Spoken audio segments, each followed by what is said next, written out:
क्योंकि इस दुनिया को ना अपने घर के अलावा दूसरों के घर के अंदर दुख देखने में मजा आता है सर। किसी का सुख इस दुनिया को पसंद नहीं है, ठीक है। लोग मेरा बहुत मजाक उड़ाते थे। कोई कहता था पागल है, कोई कहता था कि नालायक है, कोई कहता था कुछ नहीं कर पाएगा लाइफ के अंदर, कोई कहता था रोड पर भीख मांगने की तैयारी कर ले, कोई कहता था मेरे घर वाले तक कहते थे कि भैया कटोरा ले लो और चले जाओ भीख मांगने के लिए, ठीक है। घर वाले ऐसे कहते थे। दोस्तों, आपने कभी ना कभी तो ये किसी के मुंह से सुना ही होगा कि अगर आपको कोई अचीवमेंट मिली है तो किसी को कुछ मत बताओ, शांति से बैठे रहो। अगर आपको किसी काम के अंदर प्रमोशन होने वाला है तो भी किसी को कुछ मत बताओ, शांति से बैठे रहो, वरना आपको नजर लग जाएगी, है ना। और शायद हो सकता है आपको प्रमोशन या फिर जो अचीवमेंट मिलने वाली है वो ना मिले, ठीक है। आखिर ऐसा क्यों बोला जाता है? आखिर बड़े बड़े जो करोड़पति होते हैं, जो अरबपति होते हैं, वो ऐसा क्यों बोलते हैं कि अगर आप अपने सपनों के लिए काम कर रहे हो तो शांति से काम करो। अगर आप लोगों को बताओगे अगर अपने सपने, तो आप हो सकते हो शायद फेल हो जाए। आखिर ऐसा क्यों बोला जाता है? आज की इस वीडियो के अंदर वही समझने वाले हैं अपन। वीडियो के एंड तक जरूर बने रहना। और दोस्तों, अगर आपको ऐसा लगे कि मैं आपका टाइम वेस्ट कर रहा हूँ तो वीडियो के एंड में चैनल को अनसब्सक्राइब करना, वीडियो को अनलाइक करना और इस चैनल पर दोबारा वापस मत आना, लेकिन इस वीडियो को एंड तक जरूर देखना। तो चलिए शुरू करते हैं। एक बार एक स्कूल के अंदर दो बच्चे पढ़ते थे, एक रोहन और दूसरा मोहन। दोनों बहुत अच्छे दोस्त थे।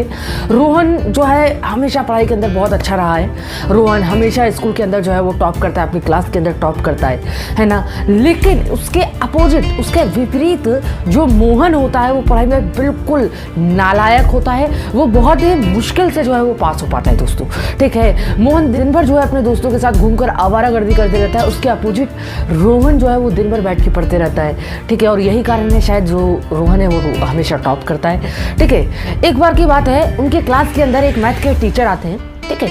वो टीचर जब क्लास के अंदर आते हैं तो सभी बच्चों से जो है वो उनको खड़ा करके पूछने लगते हैं कि वो बड़े होकर क्या बनना चाहेंगे, है ना। उनका ड्रीम क्या है, उनका गोल क्या है, ठीक है। तो जब वो मैथ के जो टीचर होते हैं, जब वो रोहन को खड़ा करते हैं तो रोहन से जब पूछा जाता है कि रोहन बताओ तुम क्या बनना चाहते हो, तो रोहन बोलता है कि सर मैं एक आईएएस ऑफिसर बनना चाहता हूँ। तो टीचर बोलते हैं अरे वाह, बहुत अच्छी बात है। उसके बाद उसके कुछ ही देर बाद जो है टीचर ने जो है मोहन को खड़ा किया और मोहन से जो है पूछा कि मोहन तुम बताओ तुम क्या बनना चाहते हो। तो मोहन जो है उसके पास कोई जवाब नहीं होता। उतने में जो है पीछे से की बेंच पर बैठा एक बच्चा जो है वो चिल्लाता है कि सर ये तो सड़क पर चाय बेचेगा। और मोहन को देखकर सभी बच्चे जो है उसकी क्लास के हंसने लगते हैं, लेकिन फिर भी मोहन जो है अपने सिर को नीचे झुका लेता है और सीधे वहाँ पर जो है खड़ा रहता है। कोई कुछ वहाँ पर जो है मोहन जो है वहाँ पे नहीं बोलता है, ठीक है। सारे बच्चे हंसने लगते हैं उसके बाद, है ना। लेकिन फिर भी जो मोहन होता है वहाँ पे शांत खड़ा रहता है। उसके बाद स्कूल की छुट्टी हो जाती है। टीचर और दोनों जो दोस्त होते हैं रोहन और मोहन, दोनों अपने अपने घर चले जाते हैं। टीचर अपने घर चले जाते हैं। फिर 5 साल बाद दोनों की स्कूली शिक्षा जो है वो कंप्लीट हो चुकी थी। दोनों ने जो है कॉलेज भी पास आउट कर लिया था। उसके बाद रोहन होता है, रोहन जो है वो दिल्ली के लिए निकल जाता है, ठीक है। आईएएस की तैयारी करने के लिए दिल्ली निकल जाता है। और जो मोहन होता है, मोहन अभी भी दोस्तों के साथ घूमते रहता है, आवारागर्दी करते रहता है, लेकिन सिर्फ लोगों की नजर में, जी हाँ, सिर्फ लोगों की नजर में वो लोगों को ऐसा शो करता है कि वो एकदम पागल है, ठीक है। वो पागलों की तरह घूमते रहता है, अपने दोस्तों के साथ घूमते रहता है, कभी किसी के साथ लड़ाई करते रहता है, कभी किसी के गाली गलौज करते रहता है, लेकिन सिर्फ लोगों की नजर में। असल में वो रात भर बैठ के पढ़ते रहता है, ठीक है। और जब सुबह वो 6-7 बजे सोता है और सुबह दोपहर के 12-1 बजे उठता है तो लोग बोलते हैं भैया इसका तो कुछ नहीं हो सकता, ठीक है, इसका कुछ नहीं हो सकता। लोगों को उससे कोई उम्मीद नहीं थी, है ना। और इधर जो है लोग इसका मजाक उड़ाते थे कि तुम कुछ नहीं कर पाओगे, अरे थोड़ा जल्दी उठ लिया करो, जो जल्दी नहीं उठ सकता वो कुछ नहीं कर सकता। लोग उसे बहुत कुछ सुनाते थे सर, ठीक है। यहाँ तक कि उसके घर वाले भी उसे बहुत कुछ बोलते थे, लेकिन मोहन फिर भी जो है किसी को कोई जवाब नहीं देता था, क्योंकि मोहन को ये पता था वो जो कर रहा है वो बिल्कुल सही कर रहा है, ठीक है। मोहन बिल्कुल शांति से अपना काम करते रहता है, किसी को कुछ नहीं बताता अपने बारे में, ठीक है। उधर रोहन की जो तैयारी होती है वो भी बहुत अच्छी चल रही होती है, लेकिन क्योंकि रोहन ने अपने गांव में सभी को यह बता दिया था कि वो आईएएस की तैयारी करने के लिए दिल्ली जा रहा है, इसी वजह से उससे जलने वाले लोगों ने, उससे नफरत करने वाले लोगों ने उसके परिवार और उसके खिलाफ जो है साजिश रचना शुरू कर दिया था दोस्तों। जी हाँ, उसके खिलाफ जो है साजिश रचना शुरू कर दी थी। उसके बाद कुछ महीने बाद ही जो है एक खबर आती है कि रोहन ने जो है आईएएस का पहला पड़ाव, जी हाँ, रोहन ने जो है आईएएस का पहला पड़ाव प्रीलिम्स जो है वो पार कर लिया है दोस्तों। जी हाँ, है ना। जैसे ही गांव के अंदर ये खबर फैलती है लोग जो उससे जलने वाले होते हैं वो उसके परिवार के खिलाफ षड्यंत्र रचना शुरू कर देते हैं। उसके माँ बाप का गांव के अंदर बहुत विरोध होता है सर। कभी कोई लड़ाई करता है, उसके खुद के जो रिश्तेदार होते हैं वो उसके माँ बाप से झगड़ने लगते हैं। और जब ये बातें रोहन को पता चलती है तो रोहन जो है वो डिप्रेशन में चले जाता है दोस्तों। और शायद इसी कारणवश रोहन IAS के दूसरे पड़ाव मीन्स के अंदर जो है वो फेल हो जाता है दोस्तों। जी हाँ, ठीक है। उसके बाद रोहन फिर से ट्राई करता है, लेकिन फिर से गांव के अंदर जो है वही लड़ाई झगड़ा और उसके माँ बाप का विरोध जो है वो शुरू हो जाता है। और इस बार दूसरी बार फिर से एक बार जो है वो रोहन होता है जो वो प्रीलिम्स जो है वो पार नहीं कर पाता। उसके बाद रोहन को लगता है कि शायद मैं जो है IAS नहीं बन सकता। इसी वजह से वो दिल्ली से वापस अपने गांव लौटता है और एक सिंपल साधारण सी जो है 10-15 हज़ार रुपये की नौकरी करने लग जाता है। यहाँ पर जो रोहन होता है वो दिल्ली से लौटा ही होता है और नौकरी जो है वो कर ही रहा होता है। तभी UPSC का जो रिजल्ट होता है वो घोषित होता है ना।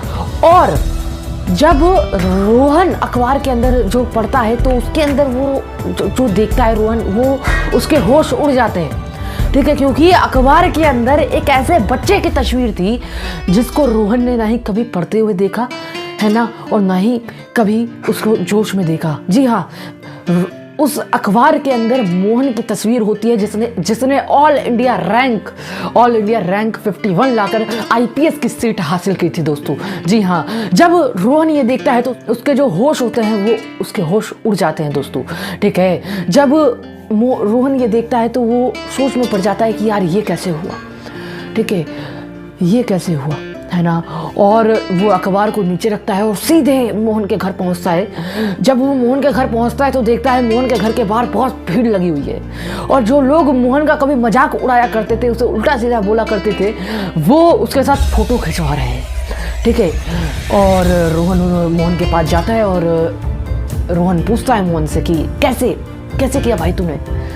तब मोहन उसका हाथ पकड़ता है और उसे जो है अपने रूम के अंदर लेकर जाता है, ठीक है। उसे अपने रूम में ले जाकर उसे बोलता है देख रहा है ये रूम, ठीक है। उसके रूम के अंदर जब रोहन देखता है तो कहीं पर स्टिकी नोट्स चिपके हुए रहते हैं, कहीं पर उसके UPSC के नोट्स चिपके हुए रहते हैं, कहीं पर बुक्स पड़ी हुई रहती है, ठीक है। तो उसके रूम के अंदर पिछले 2 सालों से कोई गया नहीं था सर, ठीक है। वो अकेले अपने रूम के अंदर पड़ा रहता था। उसके बाद जब रोहन ये सब देखता है तो रोहन पूछता है भाई कैसे, क्या ये सब क्या है। तब मोहन उसे बताता है कि भाई पिछले 2 सालों से UPSC की तैयारी कर रहा हूँ, पिछले 2 सालों से UPSC की तैयारी कर रहा हूँ। लोग मेरा बहुत मजाक उड़ाते थे, कोई कहता था पागल है, कोई कहता था कि नालायक है, कोई कहता था कुछ नहीं कर पाएगा लाइफ के अंदर, कोई कहता था रोड पर भीख मांगने की तैयारी कर ले, कोई कहता था मेरे घर वाले तक कहते थे कि भैया कटोरा ले लो और चले जाओ भीख मांगने के लिए, ठीक है। घर वाले ऐसे कहते थे। लेकिन जब मेरी हिम्मत टूट जाती थी ना तभी मैं किसी को कुछ नहीं बताता था। एक कोने में साइड में जाकर रूम के कोने में जाकर रो लेता था, किसी को कुछ नहीं बताता था। और शायद इसी कारणवश मैं अपना काम पूरे फोकस के साथ कर पाता था और आज जो है मैंने UPSC के अंदर रैंक 51 लाकर और IPS की जो सीट होती है उसे प्राप्त किया, ठीक है। तब रोहन को समझ आता है कि उसने अपने सपने को बताकर, लोगों को अपना सपना बताकर कितनी बड़ी गलती करी है, ठीक है। तो अगर लाइफ के अंदर कुछ करना है ना तो अपने सपने कभी किसी को मत बताना सर, ठीक है। अपने सपने कभी किसी को मत बताना वरना फेल हो जाओगे। आपसे नफरत करने वाले लोग, आपसे जलने वाले लोग आपके खिलाफ षड्यंत्र रचना शुरू कर देंगे सर, ठीक है। आपके खिलाफ षड्यंत्र रचना शुरू कर देंगे, है ना। तो इस वीडियो से हमें सीखने को क्या मिलता है, इस वीडियो से हमें जो पहली सीख मिलती है वो ये मिलती है कि रोहन की तरह समझदार जरूर बनो, रोहन की तरह समझदार जरूर बनो, पढ़ो, बहुत पढ़ो, ठीक है। इतना पढ़ो कि तो आपके जैसा कोई पढ़ता ना हो, लेकिन मोहन की तरह पागल जरूर बनना, ठीक है। दुनिया को अपनी असफलता दिखाओ, दुनिया को ये मत दिखाओ कि आपने ये पार कर लिया, वो पार कर लिया। दुनिया को अपनी असफलता दिखाओ, क्योंकि इस दुनिया को ना अपने घर के अलावा दूसरों के घर के अंदर दुख देखने में मजा आता है सर। किसी का सुख इस दुनिया को पसंद नहीं है, ठीक है। तो दूसरे लोगों को अपना दुख दिखाओ, सुख मत दिखाओ। अगर आप अपनी असफलता दिखाओगे ना तो सब लोग ये सोचेंगे कि यार ये तो असफल है, इससे क्या करना। कोई आपसे बात नहीं करेगा, लेकिन जिस दिन आप सफल हो जाओगे, जिस दिन आपको आपके काम के अंदर सफलता मिल जाएगी ना सर, जो लोग आज आपको ज्ञान दे रहे हैं, जो लोग आज आपका विरोध कर रहे हैं, वही लोग आपसे आकर जो है वो माफी मांगेंगे और आपके साथ फोटो खिंचवाएंगे, ठीक है। तो अपने सपने कभी किसी को मत बताना दोस्त, कभी किसी को मत बताना, है ना। तो बस आज के लिए इतना ही, मिलता हूँ वीडियो में, तब तक के लिए गुड बाय।